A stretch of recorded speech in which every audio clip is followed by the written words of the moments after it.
Video pala to. So ilalagay ko po pala kayo sa bagong bahay ko po. So, una ko po siyempre ang dinilate yung bahay ko. Tapos pangalawa ko po binila. Ito po, ang statue ni Maynard. Grabe po siya. So, ito po.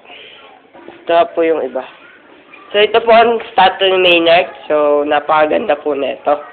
So, dito naman po banda, yung ano po, yung statue po ni Maynard, nandito po. So, meron din po akong mga ibang gamit dito, katulad po ng statue ni Maynard. So, tsaka meron din po akong mga, medyo mahal po ito eh. Dito po yung bande.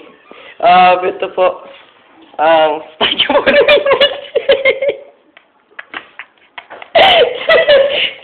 Meron pa ako isang binili. Mahal yung po ito. Siguro, billion po.